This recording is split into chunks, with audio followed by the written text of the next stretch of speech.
ಸ್ನೇಹಿತರೆ, 1 ವರ್ಷ ಇಟ್ಟರೂ ಕೆಡದೇ ಇರತಕ್ಕಂಥ ಘಮಘಮಿಸುವ ಪುಳಿಯೋಗರೆ ಪುಡಿಯನ್ನು ನಾನು ಮಾಡೋ ವಿಧಾನ ತೋರಿಸಿದ್ದೀನಿ. ಪುಳಿಯೋಗರೆ ಪುಡಿ, ಪುಳಿಯೋಗರೆ ಗೊಜ್ಜು, ಪುಳಿಯೋಗರೆ ಮೂರನ್ನು ಮಾಡಿದ್ದೀನಿ. ನೋಡಿ, ನೀವು ಮನೆಯಲ್ಲಿ ಮಾಡ್ಕೊಳ್ಳಿ. ಇಷ್ಟ ಇದ್ದರೆ ವಿಡಿಯೋನ ಲೈಕ್ ಮಾಡಿ, ಶೇರ್ ಮಾಡಿ, ನನ್ನ ಚಾನಲ್ ಸಬ್ಸ್ಕ್ರೈಬ್ ಮಾಡಿಕೊಂಡು ಪಕ್ಕದಲ್ಲಿರ್ತಕ್ಕಂಥ ಬೆಲ್ ಬಟನ್ ಪ್ರೆಸ್ ಮಾಡಿ. ನಾನು ಹಾಕೋ ವಿಡಿಯೋ ನೋಟಿಫಿಕೇಷನ್ ಮೊದಲೇ ನಿಮಗೆ ತಲುಪುತ್ತೆ. ನಿಮ್ಮ ಸಪೋರ್ಟ್ ಕೂಡ ನನಗೆ ಸಿಗುತ್ತೆ. ಈಗ ಎಲ್ಲವನ್ನು ವಿವರಣವಾಗಿ ನೋಡೋಣ ಬನ್ನಿ. ಈಗ ಪದಾರ್ಥದ ವಿವರಣೆಯನ್ನು ಕೊಡ್ತಾ ಹೋಗ್ತೀನಿ. ನೋಡಿ, ಇಲ್ಲಿ ನಾನು 1 ಸ್ಪೂನು ಮೆಂತ್ಯ, 1 ಸ್ಪೂನು ಕಾಳುಮೆಣಸು, 1 ಸ್ಪೂನು ಸಾಸಿವೆ ತೊಗೊಂಡಿದ್ದೀನಿ. ಹಾಗೆ 2 ಹೆಸರು ಏಲಕ್ಕಿಯನ್ನು ತೊಗೊಂಡಿದ್ದೀನಿ. ಇದು ಆಪ್ಷನಲ್ಲು, ನಿಮ್ಗೆ ಇಷ್ಟ ಇದ್ದರೆ ತಗೊಳ್ಳಿ, ಇಲ್ಲಾಂದರೆ ಬಿಟ್ಟಾಕಿ. ಬಟ್ ಹಾಕಿದ್ರೆ ಘಮ ಘಮ ಅಂತಿರುತ್ತೆ. ನೋಡಿ, ಇದೇ ಸ್ಪೂನಲ್ಲಿ ಎಲ್ಲ ತೊಗೊಂಡಿರೋದು. ಮತ್ತು 4 ಸ್ಪೂನ್ ಜೀರಿಗೆ ತೊಗೊಂಡಿದ್ದೀನಿ. 8 ಸ್ಪೂನಷ್ಟು ಕೊತ್ತಂಬರಿ ಬೀಜವನ್ನು ತೊಗೊಂಡಿದ್ದೀನಿ.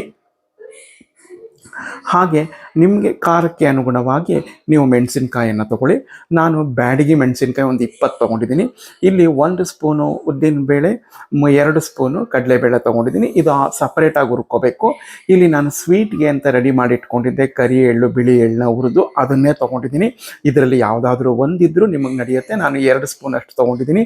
ಮತ್ತು ಕರಿಬೇವು, ಗೊಜ್ಜು ಮಾಡ್ಕೊಳ್ಳೋದಕ್ಕೆ 1 ಗಜನಿಂಬೆ ಅಷ್ಟದ ಹುಣಸೆ ಹಣ್ಣನ್ನು ನೆನೆ ಹಾಕಿಟ್ಕೊಂಡಿದ್ದೀನಿ. ಈಗ ಇಲ್ಲಿ ನಾವು ಎಲ್ಲವನ್ನು ಹುರ್ಕೋಬೇಕು. ಇಲ್ಲಿ ನಾನು ಎಲ್ಲವನ್ನು ಡ್ರೈ ರೋಸ್ಟ್ ಮಾಡ್ಕೋತಾ ಇದ್ದೀನಿ. ಯಾವುದಕ್ಕೂ ಎಣ್ಣೆ ಬಳಸಿ ಹುರಿತಾ ಇಲ್ಲ. ನೀವು ಎಣ್ಣೆ ಬಳಸ್ಬಿಟ್ರೆ 1 ತಿಂಗಳು ಅಥವಾ 15ರಿಂದ 20 ದಿನ, 1 ತಿಂಗಳು ಮಾತ್ರ. ಆದ್ದರಿಂದ ನಾನು ಎಣ್ಣೆ ಬಳಸದೆ ಡ್ರೈ ರೋಸ್ಟ್ ಮಾಡ್ಕೋತಾ ಇದ್ದೀನಿ. ಆಮೇಲೆ ಕೊಬ್ಬರಿಯನ್ನು ಸಹ ಇದಕ್ಕೆ ಪುಡಿಗೆ ನಾನು ಮಿಕ್ಸ್ ಮಾಡ್ತಾ ಇಲ್ಲ, ನೆನ್ಪಿಟ್ಕೊಳ್ಳಿ. ಈಗ ಬಾಣಲೆ ಇಟ್ಕೊಂಡಿದ್ದೀನಿ. ಬಾಣಲೆಗೆ ಮೊದಲನೇದಾಗಿ ನಾನು ಸಾಸಿವೆ, ಮೆಂತ್ಯ, ಕಾಳುಮೆಣಸು ಮತ್ತು ಏಲಕ್ಕಿ ಹಾಕ್ಕೊಂಡು ಡ್ರೈ ರೋಸ್ಟ್ ಮಾಡ್ಕೋತೀನಿ. ನೋಡಿ, ಇದೆಲ್ಲ ಕಂದು ಬಣ್ಣಕ್ಕೆ ಬಂದಿದೆ, ಗಮ್ಮಂತ ಪರಿಮಳ ಬರ್ತಾ ಇದೆ. ಈಗ ನಾನು ಜೀರಿಗೆಯನ್ನು ಹಾಕ್ಕೊಂಡು ಡ್ರೈ ರೋಸ್ಟ್ ಮಾಡ್ಕೋತೀನಿ. ಈಗ ಕೊತ್ತಂಬರಿ ಬೀಜ ಮತ್ತು ಕರಿಬೇವನ್ನು ಹಾಕ್ಕೊತೀನಿ. ಎಳ್ಳು ನಾನು ಹುರಿದಿರೋದ್ರಿಂದ ಹಾಕ್ಕೊಂಡಿಲ್ಲ, ಇಲ್ಲಾಂದರೆ ಈ ಸಮಯದಲ್ಲೇ ಹಾಕ್ಕೊಂಡು ನೀವು ಡ್ರೈ ರೋಸ್ಟ್ ಮಾಡ್ಕೊಳ್ಳಿ. ನೋಡಿ, ಇದೆಲ್ಲ ಆಗಿ ಬರ್ತಾ ಇದೆ. ನೋಡಿ, ಚಿಟಪಟ ಅಂತ ಸಿಡಿತಾ ಇದೆ ಸಾಸಿವೆ, ಜೀರಿಗೆ ಎಲ್ಲವೂ. ಈಗ ಒಣಮೆಣಸಿನ್ಕಾಯನ್ನು ಹಾಕ್ಕೊಂಡು ಡ್ರೈ ರೋಸ್ಟ್ ಮಾಡ್ಕೊಳ್ಳೋಣ. ಏನು ಘಾಟ್ ಬರಲ್ಲ, ಹೆದರ್ಕೋಬೇಡಿ. ನೋಡಿ, ಎಲ್ಲೂ ಅಡಿ ಹತ್ತಿಸ್ದೆ ನಾವು ಲೋ ಫ್ಲೇಮ್ನಲ್ಲೇ ಇದನ್ನೆಲ್ಲ ಹುರ್ಕೋಬೇಕು. ಈಗ ಸಂಪೂರ್ಣ ಹುರಿದಾಗಿದೆ. ಈಗ ಇದನ್ನು ಪಕ್ಕಕ್ಕೆ ಬೇರೆ ಪ್ಲೇಟಿಗೆ ತೆಗೆದಿಟ್ಕೊಂಡ್ಬಿಡ್ತೀನಿ. ನಂತರ ಏನು ಮಾಡ್ತೀನಿ ಅನ್ನೋದನ್ನು ತೋರಿಸ್ತೀನಿ ನಿಮಗೆ. ನೋಡಿ, ಮತ್ತೆ ಇದೇ ಬಾಣಲೆಯನ್ನು ಇಟ್ಕೊಂಡಿದ್ದೀನಿ. ಈಗ ನಾವು ತೊಗೊಂಡಿದ್ವಲ್ಲ ಉದ್ದಿನ ಬೇಳೆ 1 ಸ್ಪೂನು, ಅದನ್ನು ಡ್ರೈ ರೋಸ್ಟ್ ಮಾಡ್ಕೊಳ್ಳೋಣ. ನೋಡಿ, ಕಡಲೆಬೇಳೆ, ಉದ್ದಿನಬೇಳೆ ಎರಡುವೇ ಬಣ್ಣ ಬದಲಾಗಿದೆ. ಘಮ್ಮಂತ ಪರಿಮಳ ಬರ್ತಾ ಇದೆ. ಹೆಚ್ಚಿಗೆ ಸೀಸ್ಕೋಬೇಡಿ, ಲೋ ಫ್ಲೇಮಲ್ಲೇ ಇಟ್ಕೋಬೇಕು.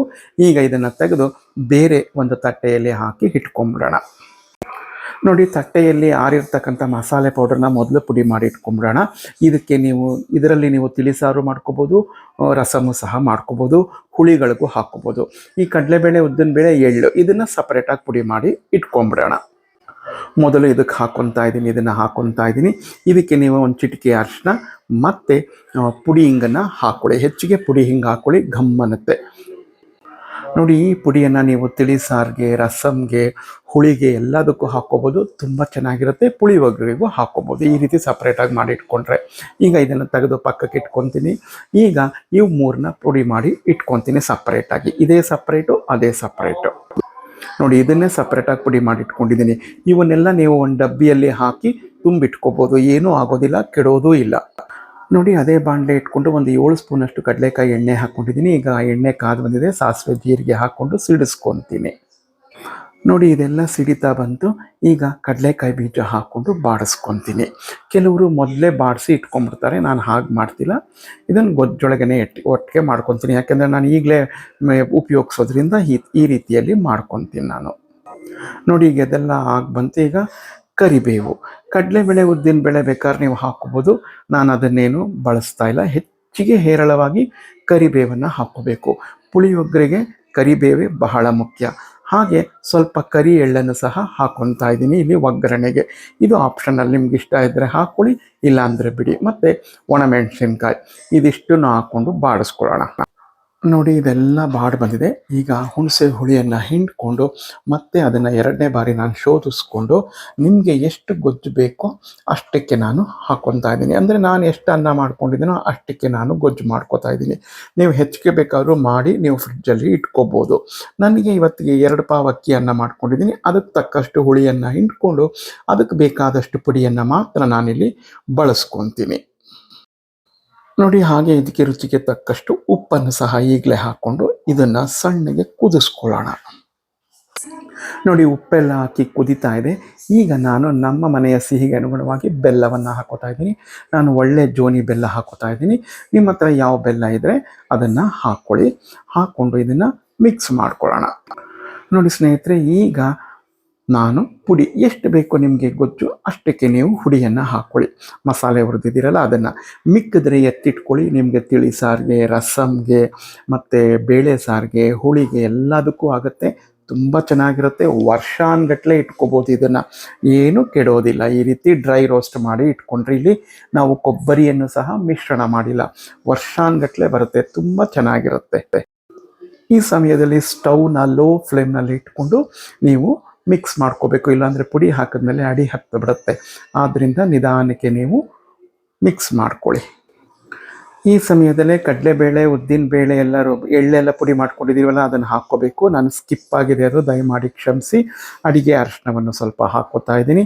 ಎಲ್ಲವನ್ನು ಮಿಕ್ಸ್ ಮಾಡ್ಕೊಂಡ್ಬಿಡ್ಬೇಕು. ಇವಾಗ ಕಡಲೆಬೇಳೆ, ಉದ್ದಿನಬೇಳೆ ಮತ್ತು ಎಳ್ಳನ್ನ ಪುಡಿ ಮಾಡ್ಕೊಂಡಿದ್ದೀವಲ್ಲ ಅದನ್ನು ಹಾಕ್ಕೊಂಡು ಈ ಅಡಿಗೆ ಅರಿಶಿನವನ್ನು ಹಾಕ್ಕೊಂಡು ಸಂಪೂರ್ಣ ಮಿಕ್ಸ್ ಮಾಡ್ಕೋಬೇಕು. ನೋಡಿ ಸಂಪೂರ್ಣ ಈ ಹದದಲ್ಲಿ ಬಂದಿದೆ ಗೊಜ್ಜು. ಈಗ ಸ್ಟವ್ ಆಫ್ ಮಾಡಿದ್ದೀನಿ.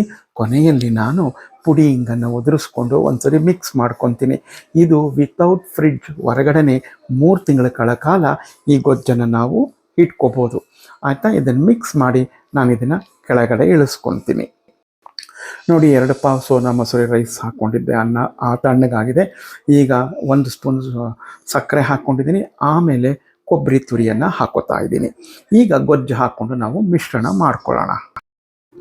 ನನಗೆ ಎಷ್ಟು ಬೇಕೋ ಅಷ್ಟು ಗೊಜ್ಜನ್ನು ಹಾಕ್ಕೊಂಡಿದ್ದೀನಿ. ಇನ್ನು ಗೊಜ್ಜು ಮಿಕ್ಕಿದೆ, ಇನ್ನೊಂದು ದಿನ ಮಾಡ್ಕೋಬೋದು. ಈಗ ಇದನ್ನು ಸಂಪೂರ್ಣ ಮಿಶ್ರಣ ಮಾಡಿ ನಿಮಗೆ ತೋರಿಸ್ತೀನಿ. ನೋಡಿದ್ರಲ್ಲ, ರುಚಿಕರವಾದ ಮೇಲ್ಕೋಟೆ ಅಯ್ಯಂಗಾರ್ ಪುಳಿಯೋಗರೆ ಥರನೇ ಇರುತ್ತೆ. ತುಂಬ ಚೆನ್ನಾಗಿರುತ್ತೆ. ಒಮ್ಮೆ ಟ್ರೈ ಮಾಡಿ. ಹೇಗಿತ್ತು ಅಂತ ನಿಮ್ಮ ಅಭಿಪ್ರಾಯ ಅನಿಸಿಕೆಗಳನ್ನ ನನಗೆ ಮರೆಯದೆ ತಿಳಿಸಿ. ನಾಳೆ ಮತ್ತೊಂದು ಇಂಟ್ರೆಸ್ಟಿಂಗ್ ವಿಡಿಯೋ ಒಂದಿಗೆ ಬರ್ತೀನಿ. ನಮಸ್ಕಾರಗಳು.